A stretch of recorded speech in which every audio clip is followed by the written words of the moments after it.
Listen, man, born and raised in Harlem, New York, grew up through that crack era. If you saw Dame Dash, if you saw the movie Paid in Full, that was my childhood, you know? So that was a legit movie, literally too. And, man, just, started out hooping, which young black dude over 6 foot don't think he going to the NBA, right? So I hooped a little bit, man, got as far as a couple of years in college, and then my high school sweetheart dumped me to become a female stripper, so I became a male stripper to show her, really to get her back. I was heartbroken, but that's how I became a male stripper. Real? Yeah. That's crazy. Where'd you go to college? Southern University, Baton Rouge. Did she go too, or she stayed back? Nah, she stayed back. And then she became a stripper, and you was like, all right. Okay. And just came home one day like, look, I'm meeting too many guys at the club. You gotta go. Oh, yeah. So I've heard crazy auditions, stories how women audition to be strippers. How does a man audition to be a stripper? It's not even an audition, man. It's when I started, you couldn't even audition. You just had to have a friend and a hookup. It was all hookups.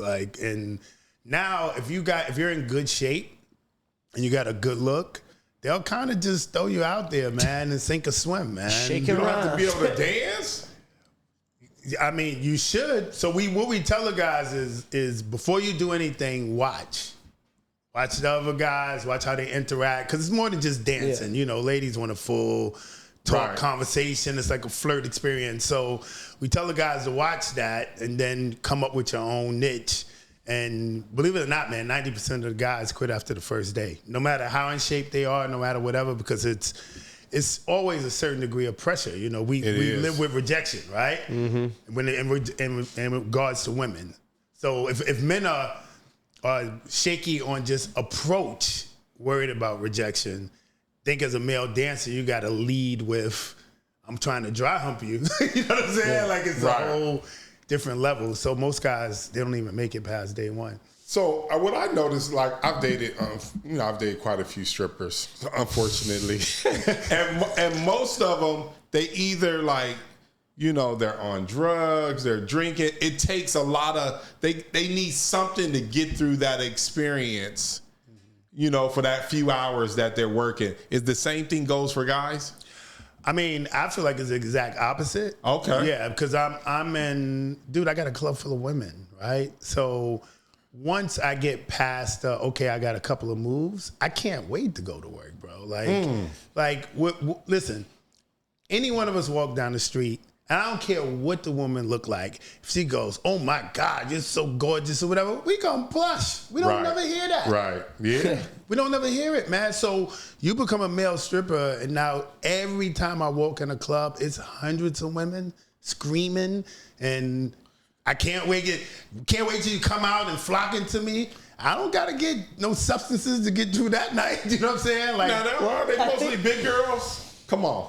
My man, it don't matter, man. It don't matter. Like you walk in and just the whole room of women is just like, ah. You know what I'm saying? It doesn't matter. So I have a question. Have you seen the brown bear videos online where there's strippers? Those are fake. So that doesn't happen in strip clubs? You talking about dancing bear? Yeah, no, dancing bear. Absolutely not. So girls don't be sucking dick in male strip clubs. Wait, there's sex in strip clubs for sure. Yeah, but in male strip clubs, the clientele. Yeah, you got to realize, man, we have been in a Me Too movement scenario where any accusation is taken as guilt, and it's usually attached to some sort of financial lawsuit. If you're running a male club and you have private rooms and stuff like that, you just want to lose your business. So there's no private room. There's no, if a guy goes into a private room and has sex, right? There's no way he's going to come out and say that woman raped me and be taken seriously, right? Right? That's true. But it's the complete opposite for a male stripper. If he goes in there with a woman and they have sex and she has some regret or shame or whatever and say, I didn't really want to do it, that's what really happened. Yeah, so that's what I was going to ask. You know what I'm saying? So we got to clean it up. Super. The difference in the clientele, you know what I mean? Like in a women's strip club, it's like a lot of them are like truck drivers, strip clubs, or like way off in the thing. Like it's always flashy and shit, like the ones in Atlanta and stuff. But strip clubs I've seen in like Nebraska, Midwest, along different places are like weird and shit. But the males are always like these weird old guys looking for, you know, shit. What are the women clientele like? Like, is it like weirdo bitches, or is it like... Nah, but believe it or not, man, it's extremely diverse because we don't market to, like, individuals come sit at the bar. We market to bachelorette parties. So think about it. If a woman's been proposed to and she's getting married, she's probably decent. And then she invites all her decent friends. You know what I'm saying? So, you know, don't get me wrong. You're going to get a ratio of... You're not going to be full of supermodels, right? But you're still going to get a lot of attractive women. It's just the ratio's off. But the ratio of really attractive women to women you wouldn't be interested in is skewed anyway. Like, you know, it's not like there's a ton of beautiful women walking around in totality. It's just not. That's true. Are women cheap? Yes. Yes. Very. So they stingy with them dollars. Oh yeah, nah, bro. You working hard for them. You working hard for them paper cuts. Yeah, look, man. They're not used to paying for anything, right? Yeah, you know, yeah. get it free, drink free, whatever. Yeah. And my environment is the complete opposite. You know, you got to get tickets to get in. Ain't no guys there to buy you drinks. You got to buy your own drinks. And now you handing guys money. Yeah. Welcome to our world. What was your best night as far as money that you made that night at a strip club? You mean tips? Let's say tips. Okay, right? yeah. Oh yeah, I probably had I had like this birthday party event. Must have been like 1,000 girls there, bro. And when I came out, you do your performance, you end on a high note. So I'm just like laid out on stage. The girls are coming up, like reviving me. And I must have had a line where I might have collected just on the line, like maybe $3K. Oh, okay. Just girls walking up. But it's not like female strippers. You know, they get $20K. Yeah. But I mean, my event also, I'm never going to work more than... And that show for that $3K might have been 7-8 minutes of me dancing. Oh, that's it? That's it. Okay. That's pretty good So it's hourly not, rate. so you don't go around, because you know most strippers, once they perform, you know, their dancing set, they kind of go around and solicit dances. Yeah. It's not really. Well, yeah, so yeah, that's Okay. part of it. But Okay. again, I was like I was the Chris Brown of it, right? At the time, right? So I would just finish dancing and lay out, and they would get online and walk up to me and just drop money on me. Just Okay. So Damn. yeah, nah, man, I was pretty good, bro. I was Do male strippers use poles and shit too? Or that's just no. y'all just straight dancing. Yeah, man, I'm not dancing with no pole. That's pause. I ain't dancing with nothing long and hard, bro. I have no idea what it looked like in there.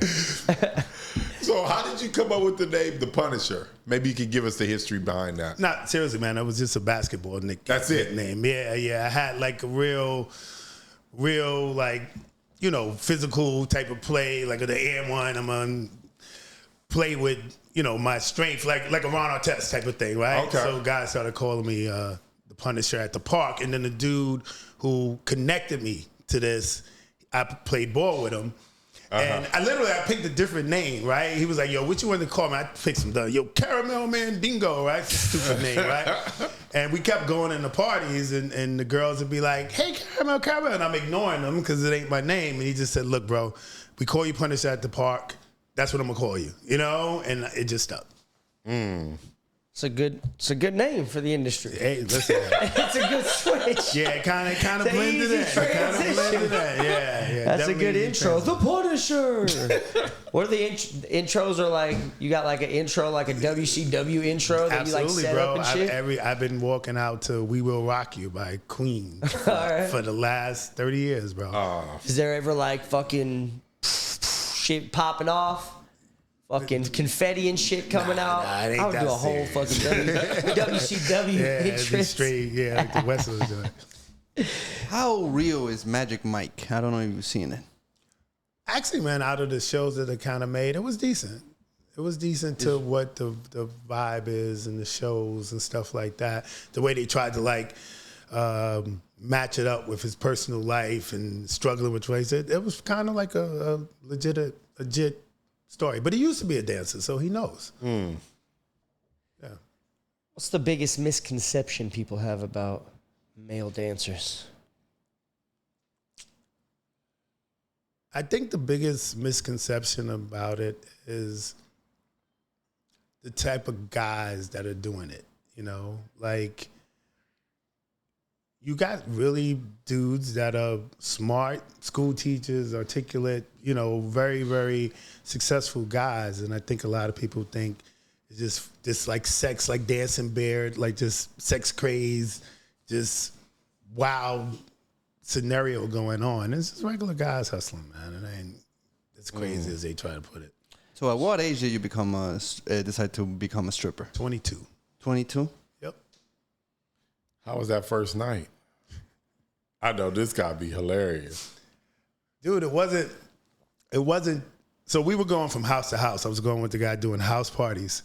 And remember I told you I had the crazy name or whatever. And so I show up and the chicks was like, hey, we want your friend to dance. Like, we want to check him out. And I didn't want to dance. I was terrified. So I'm like, yo, I'm going to give them a high amount of money so they won't want me to dance. I was like, yo, tell them to give me $50, right?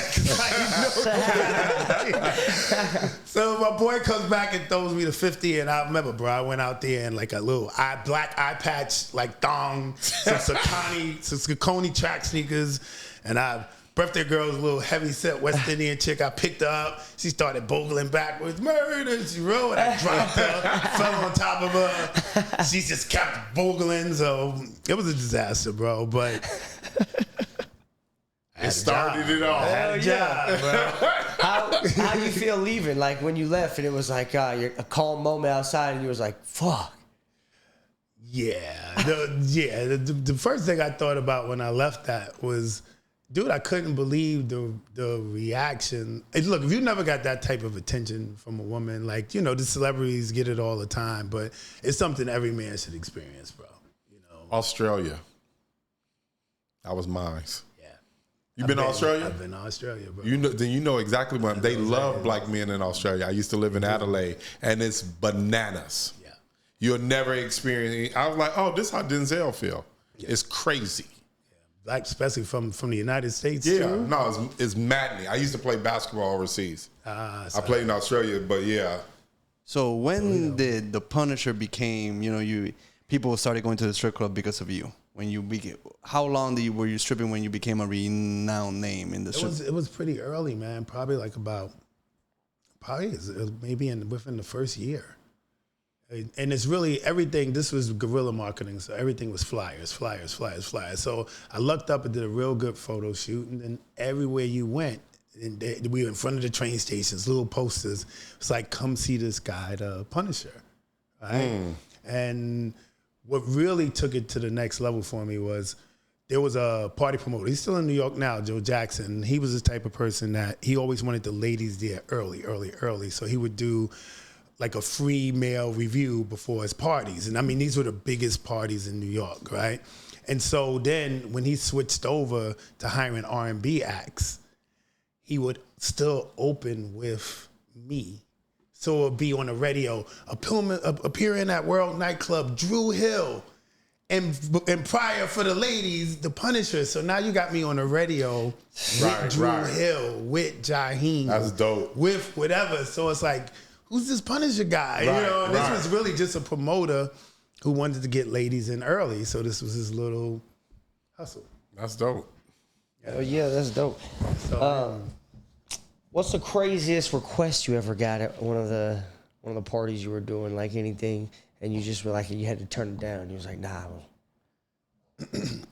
Nah, man, I ain't really turned like. Okay, the craziest thing you didn't turn down.